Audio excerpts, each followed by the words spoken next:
Here is a beginner-level quality assurance quiz that covers supplier and vendor quality management, root cause analysis and CAPA, corrective and preventive actions, and quality culture and employee training programs. Let's go! Question 1. Which of the following is the primary goal of supplier quality management? A. Ensuring supplier compliance with quality standards. B. Reducing supplier costs. C. Speeding up supplier delivery times. And D. Avoiding supplier audits.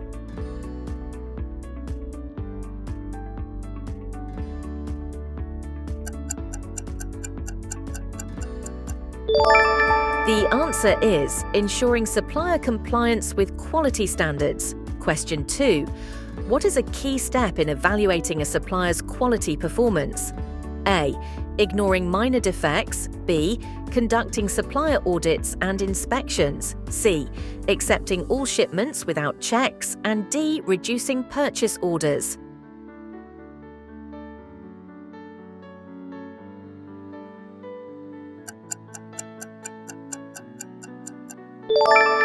The answer is conducting supplier audits and inspections. Question 3. Which document is typically used to define quality requirements for suppliers? A. Purchase order. B. Packing list. C. Supplier quality agreement. And D. Invoice.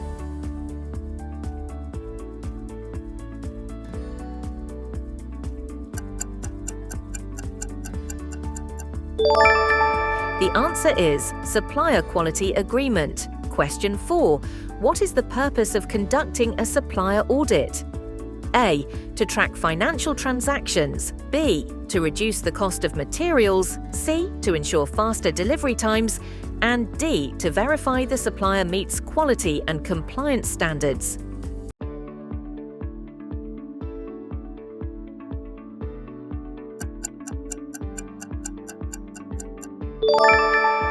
The answer is to verify the supplier meets quality and compliance standards. Question 5. Which of the following is not a method for managing supplier quality? A. Supplier performance monitoring. B. Random supplier selection. C. Supplier development programs. And D. Defining quality control measures.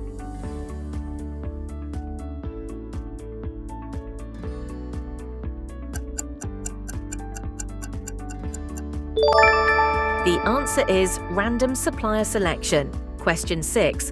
What does root cause analysis (RCA) aim to do? A. Increase production speed. B. Assign blame to employees. C. Identify the underlying cause of a problem. And D. Eliminate quality control processes.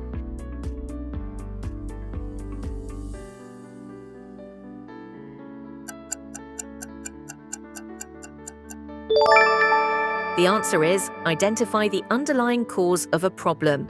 Question 7. Which tool is commonly used in root cause analysis? A. Stakeholder matrix. B. Gantt chart. C. Flowchart.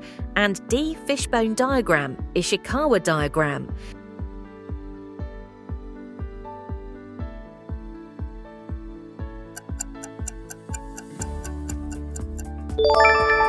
The answer is fishbone diagram, Ishikawa diagram. Question 8. Which of the following is the first step in CAPA, corrective and preventive actions? A. Identifying the problem. B. Implementing changes. C. Closing the issue. And D. Training employees.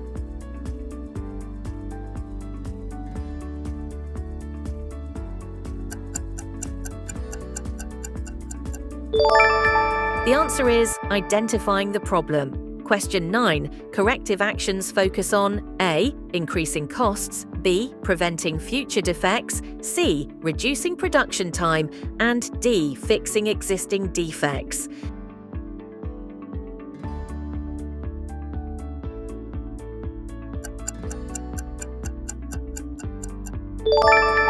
The answer is fixing existing defects. Question 10.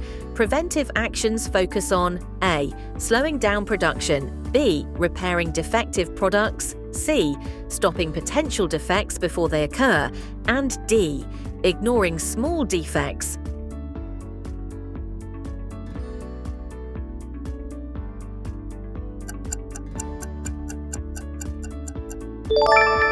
The answer is stopping potential defects before they occur.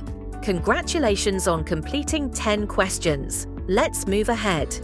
Question 11. Which of the following is an example of a preventive action? A. Reworking a defective product. B. Implementing a new training program. C. Increasing the price of raw materials. And D. Delaying shipments.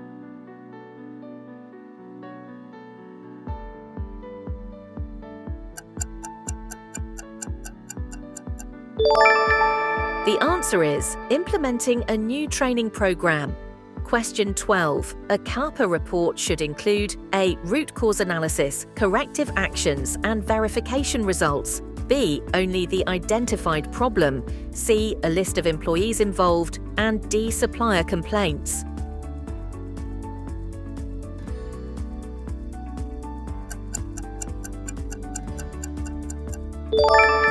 The answer is root cause analysis, corrective actions, and verification results. Question 13. What is the goal of a quality culture in an organization? A. Eliminating training programs. B. Reducing the number of employees in quality teams. C. Embedding quality in every process and employee mindset. And D. Cutting costs at all levels.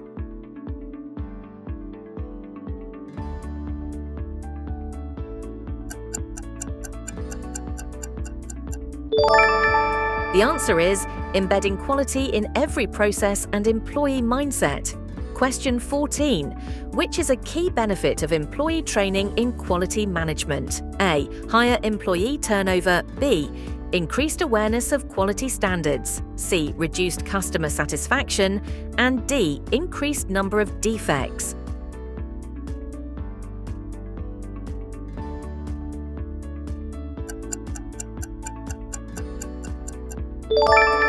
The answer is increased awareness of quality standards. Question 15. Which training method is most effective for improving quality awareness?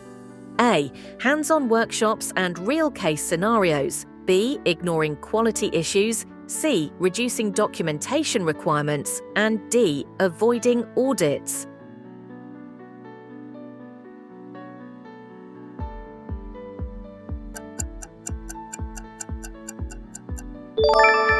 The answer is hands-on workshops and real-case scenarios.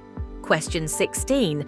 Why is continuous quality training necessary for employees? A.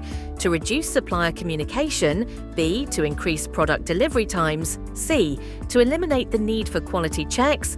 And D. To ensure employees stay updated on best practices and standards.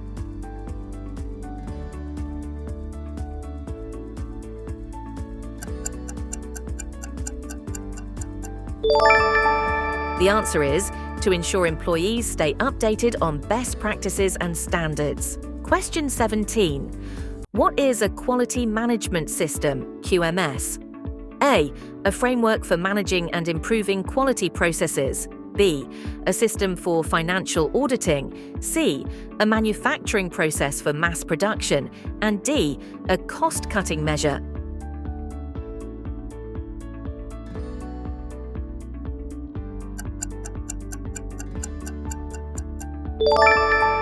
The answer is a framework for managing and improving quality processes.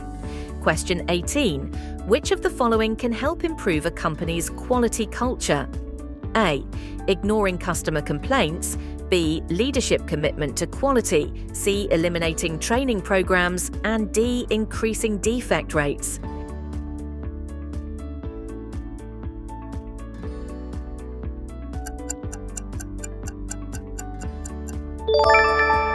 The answer is leadership commitment to quality. Question 19. What is the main purpose of a quality policy in an organization? A. To limit employee involvement in quality programs. B. To reduce product pricing. C. To eliminate supplier requirements. And D. To provide a formal statement of the company's commitment to quality.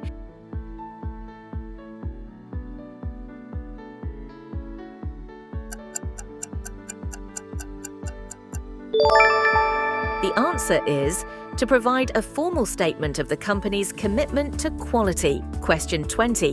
Which of the following is an indicator of a strong quality culture? A. Employees actively identifying and resolving quality issues.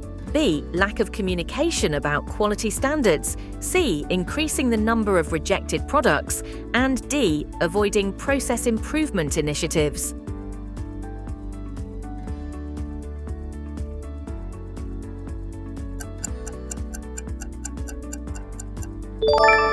The answer is employees actively identifying and resolving quality issues.